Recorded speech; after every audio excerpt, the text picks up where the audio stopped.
जय माँ ब्रह्मचारिणी।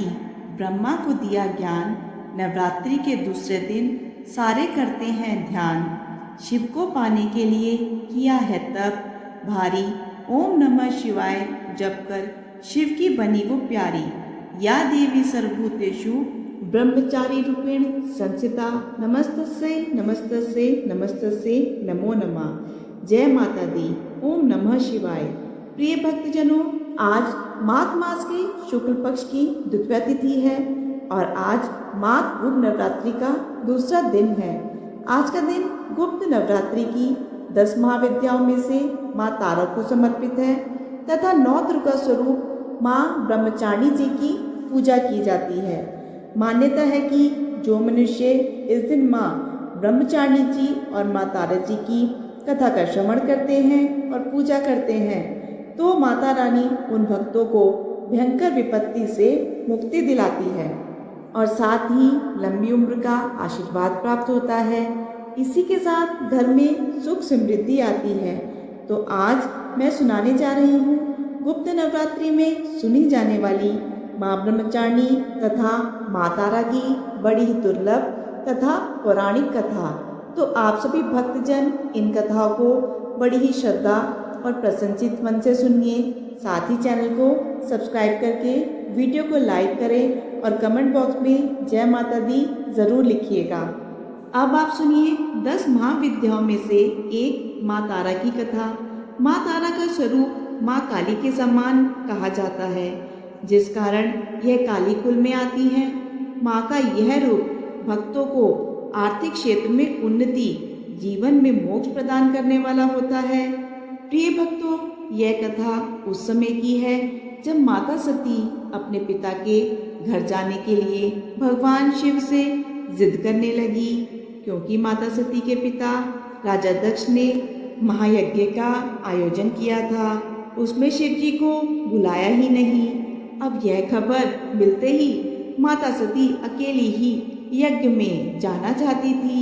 इसके लिए उन्होंने अपने पति शिव जी से अनुमति मांगी, किंतु उन्होंने मना कर दिया। माता सती के द्वारा बार बार आग्रह करने पर भी शिव जी नहीं माने तो माता सती को क्रोध आ गया और उन्होंने शिव जी को अपनी महत्ता दिखाने का निर्णय लिया। तब माता सती ने भगवान शिव को अपने 10 रूपों के दर्शन दिए, जिसमें से दूसरी देवी माँ तारा थी। माता रानी के यही 10 स्वरूप 10 महाविद्या कहलाती है। माँ काली और माँ तारा के रूप में कई समानताएं हैं, लेकिन कुछ चीज़ें हैं जो दोनों को अलग रूप प्रदान करती हैं। माँ तारा का वर्ण नीला है, जिस कारण इनका नाम नील सरस्वती भी है। इनके सिर पर एक मुकुट है, जिस पर अर्ध चंद्रमा और केश खुले हुए बिखरे हुए हैं। मुंह थोड़ा सा खुला हुआ है और आश्चर्यचकित मुद्रा में है। माँ खुले मुख से हंसते हुए भी दिखाई देती हैं। गले में भगवान शिव की भांति सर्प लिपटे हुए हैं। माँ के 4 हाथ हैं, जिसमें से एक में खड्ग, दूसरे में तलवार, तीसरे में कमल का पुष्प और चौथे में कैंची पकड़ी हुई है। माँ के कुछ विभिन्न रूपों में उनके एक हाथ में तलवार की बजाय कटोरा पकड़े हुए दिखाई देती हैं, जिसे खप्पर कहते हैं। कुछ में उनकी जीभ थोड़ी बाहर निकली हुई दिखाई देती है, जिसमें से रक्त बह रहा होता है, तो कुछ में उनके हाथ में राक्षस की खोपड़ी भी पकड़ी गई है।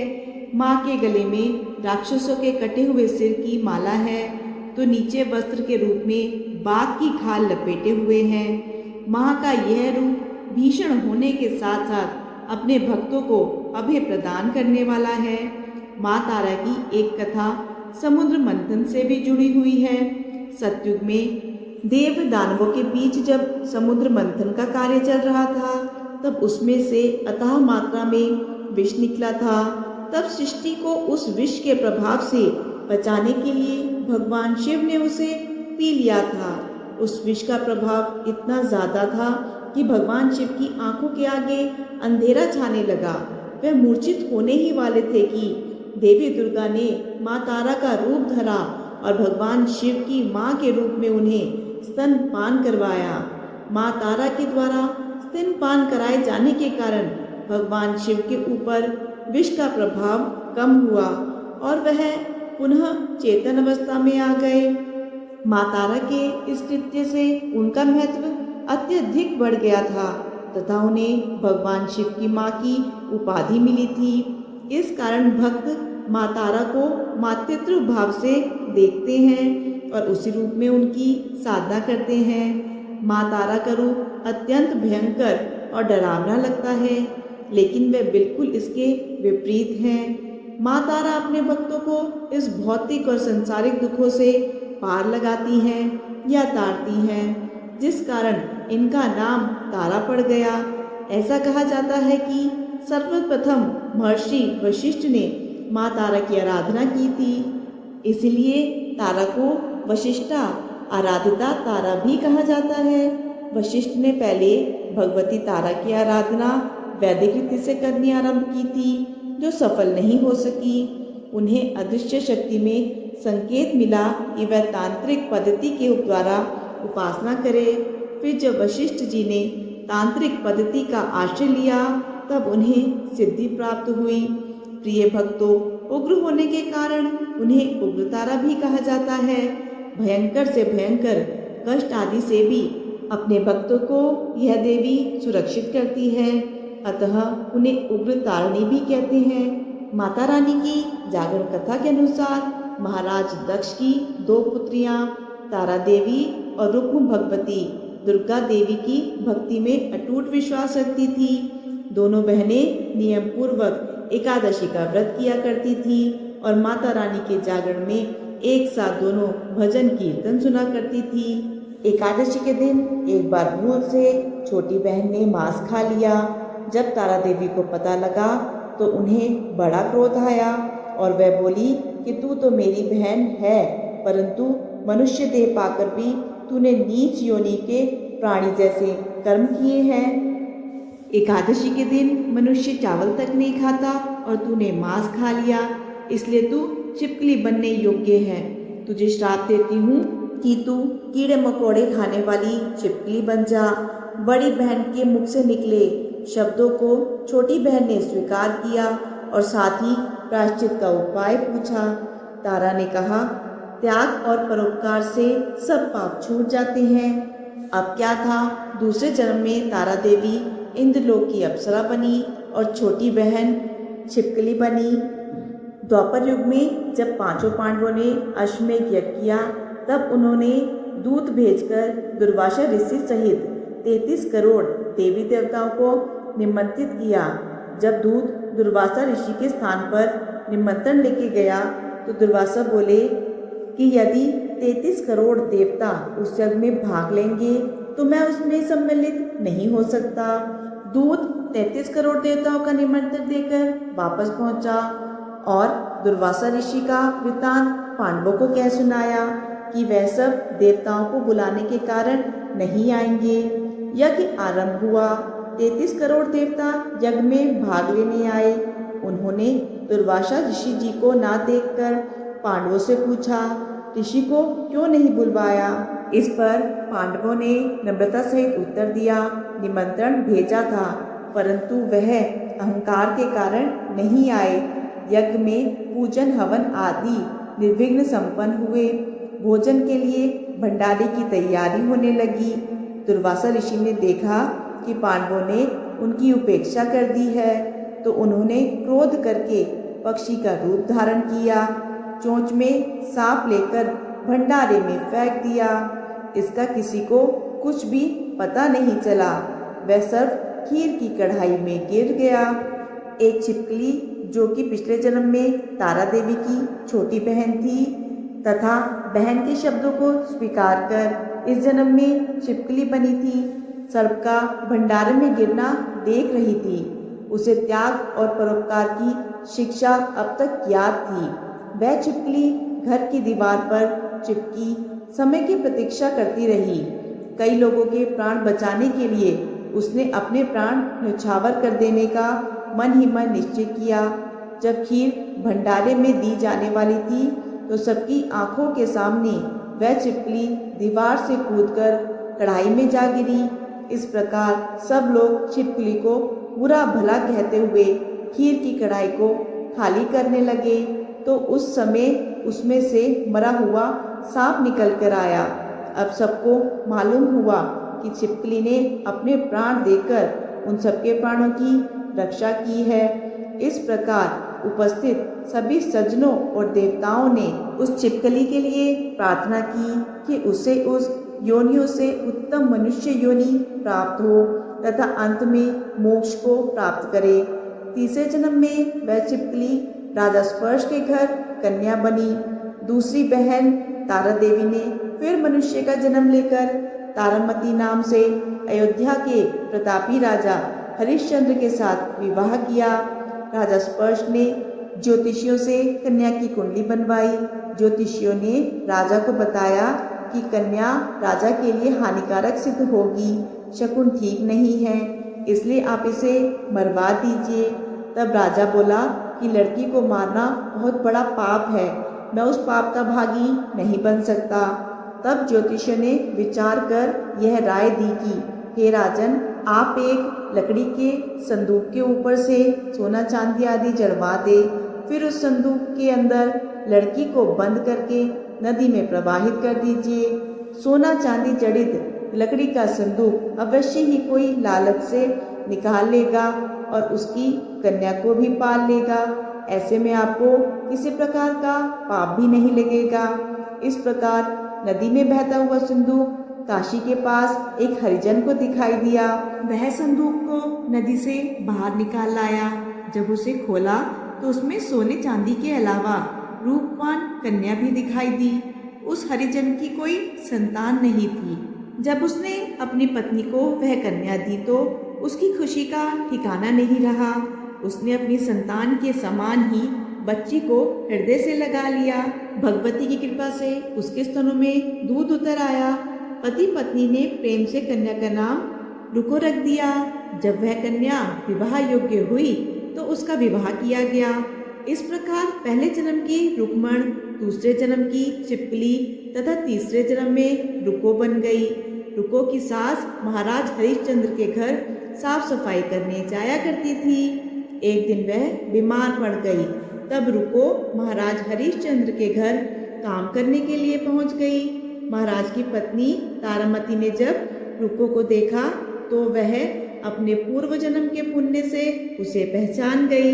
तब तारामती ने रुको से कहा कि हे बहन, तुम यहाँ मेरे पास आकर बैठो।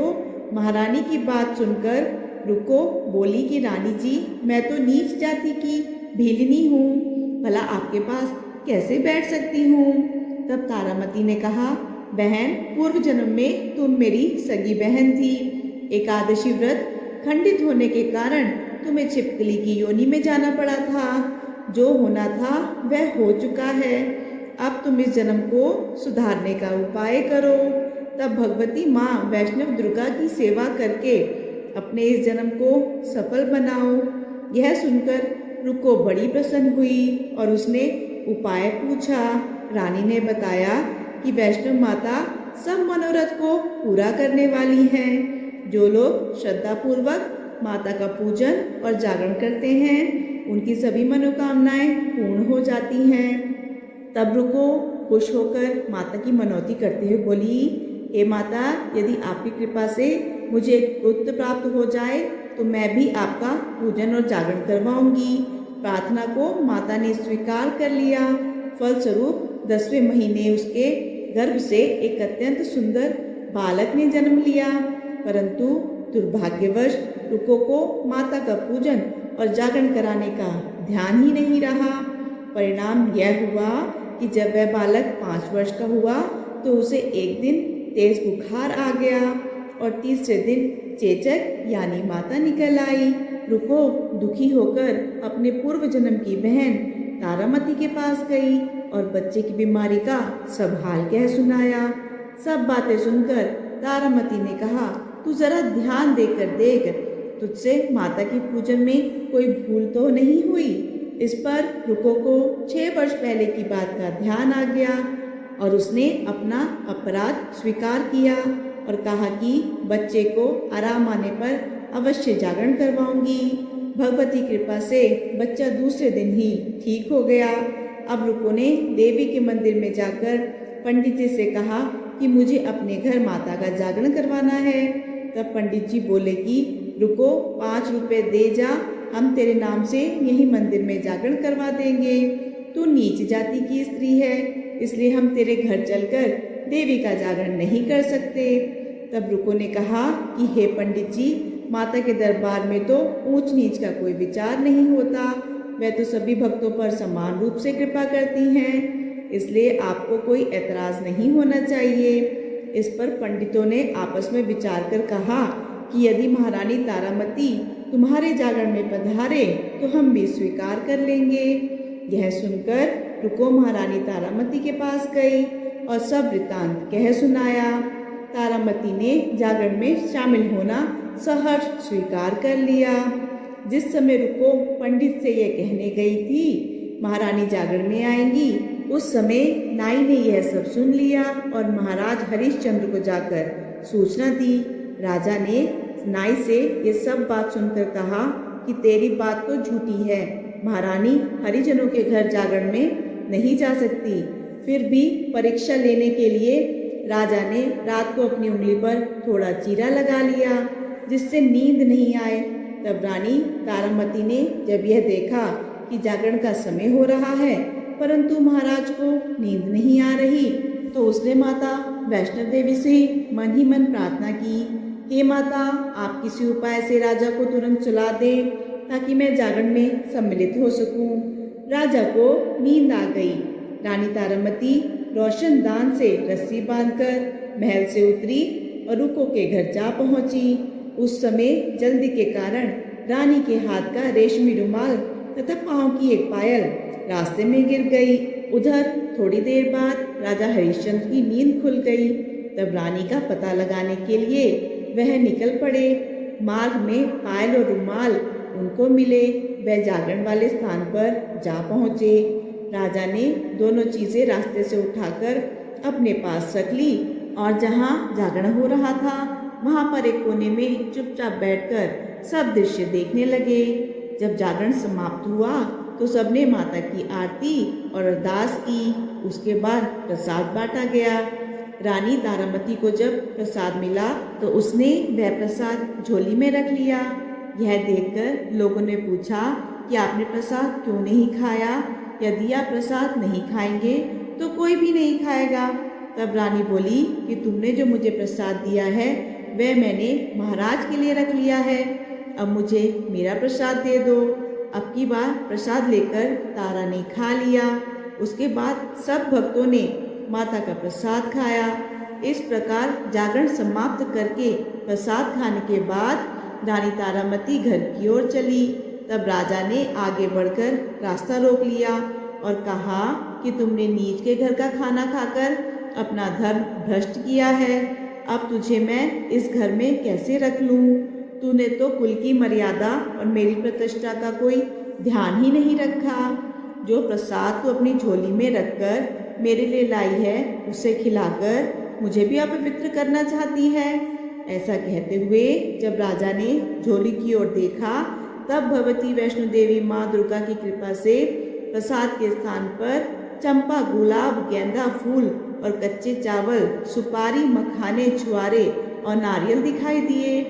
इसी प्रसाद को ही बाटे का प्रसाद कहते हैं। राजा हरिश्चंद्र रानी तारा को लेकर साथ लौट आया।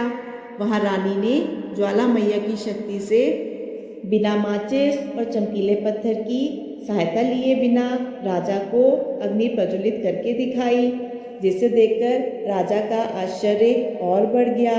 राजा के मन में देवी के प्रति विश्वास और श्रद्धा जाग उठी। इसके बाद राजा ने रानी से कहा कि मैं माता के प्रत्यक्ष दर्शन करना चाहता हूँ। रानी बोली कि प्रत्यक्ष दर्शन करने के लिए बहुत बड़ा त्याग होना चाहिए। यदि आप अपने पुत्र रोहित की बलि दे सकते हैं तो आपको दुर्गा देवी के प्रत्यक्ष दर्शन प्राप्त हो सकते हैं। राजा के मन में देवी के दर्शन करने की लगन हो गई थी। राजा ने पुत्र का मोह त्याग कर रोहित का सिर देवी को अर्पण कर दिया। ऐसी सच्ची श्रद्धा एवं विश्वास देखकर दुर्गा माता सिंह पर सवार होकर उसी समय प्रकट हो गई और राजा हरिश्चंद्र माता के दर्शन करके कृतार्थ हुए। मरा हुआ पुत्र भी जीवित हो गया। उन्होंने विधि पूर्वक माता का पूजन करके अपराधों की क्षमा मांगी और सुखी रहने का आशीर्वाद देकर माता अंतर ध्यान हो गई। राजा ने तारामती की भक्ति की प्रशंसा करते हुए कहा कि हे तारा, मैं तुम्हारे आचरण से अति प्रसन्न हूँ। मेरे धन्य भाग जो तुम मुझे पत्नी के रूप में प्राप्त हुई हो।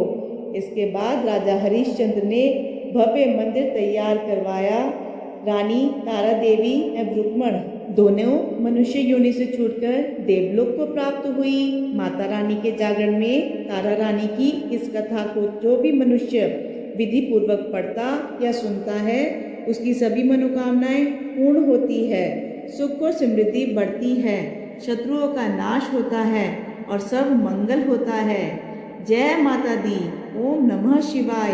हर हर महादेव। जय माता दी।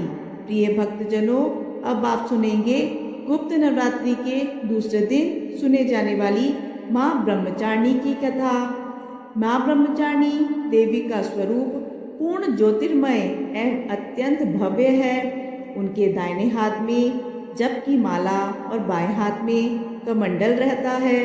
अपने पूर्व जन्म में जब यह हिमालय के घर पुत्री के रूप में उत्पन्न हुई थी, तब नारद जी के उपदेश से उन्होंने भगवान शंकर जी को पति रूप में प्राप्त करने के लिए अत्यंत कठिन तपस्या की थी। इसी दुष्कर तपस्या के कारण इन्हें तपस्यारिणी अर्थात ब्रह्मचारिणी नाम से अभिहित किया गया। 1000 वर्ष उन्होंने केवल फल मूल खाकर व्यतीत किए और 100 वर्षों तक केवल शाक पर निर्वाह किया था। कुछ दिनों तक कठिन उपवास रखते हुए देवी ने खुले आकाश के नीचे वर्षा और धूप के भयानक कष्ट सहे। इस कठिन तपस्या के बाद 3000 वर्षों तक केवल जमीन पर टूटकर गिरे हुए बेलपत्रों को खाकर वह भगवान शिव की आराधना करती रही। इसके बाद उन्होंने सूखे बेलपत्रों को भी खाना छोड़ दिया और कई हजार वर्षों तक वह निर्जल और निराहार तपस्या करती रही। पत्तों को भी खाना छोड़ देने के कारण उनका एक नाम अपर्णा भी पड़ गया। कई हजार वर्षों की इस कठिन तपस्या के कारण ब्रह्मचारिणी देवी का शरीर एकदम क्षीण हो गया। उनकी यह दशा देखकर उनकी माता मैना अत्यंत दुखी हुई और उन्होंने इस कठिन तपस्या से विरक्त करने के लिए आवाज दी। उमा तब से देवी ब्रह्मचारिणी का एक नाम उमा भी पड़ गया। उनकी इस तपस्या से तीनों लोकों में हाहाकार मच गया। देवता, ऋषि, सिद्ध, गण, मुनि सभी देवता ब्रह्मचारिणी की इस तपस्या को अभूतपूर्व पुण्य कृत्य बताते हुए उनकी सराहना करने लगे। अंत में पितामह ब्रह्मा जी ने आकाशवाणी के द्वारा उन्हें संबोधित करते हुए प्रसन्न स्वर में कहा, हे देवी, आज तक किसी ने ऐसी कठोर तपस्या नहीं की जैसी तुमने की है। तुम्हारे इस अलौकिक कृत्य की चारों ओर सराहना हो रही है। तुम्हारी मनोकामना सर्वतोभावनी परिपूर्ण होगी। भगवान चंद्रमौली शिव जी तुम्हें पति रूप में प्राप्त अवश्य होंगे। अब तुम तपस्या से विरत होकर घर लौट जाओ। शीघ्र ही तुम्हारे पिता तुम्हें बुलाने आ रहे हैं। भक्तजनों, माँ ब्रह्मचारिणी की इस कठोर तपस्या को देखते हुए भगवान शिव जी ने कई बार उनकी परीक्षा भी ली। उस परीक्षा में देवी माँ उत्तीर्ण हुई और इससे प्रसन्न होकर महादेव भगवान भोलेनाथ ने माता ब्रह्मचारिणी को अपनी अर्धांगिनी स्वीकार किया, उन्हें आशीर्वाद दिया तथा उनसे विवाह किया।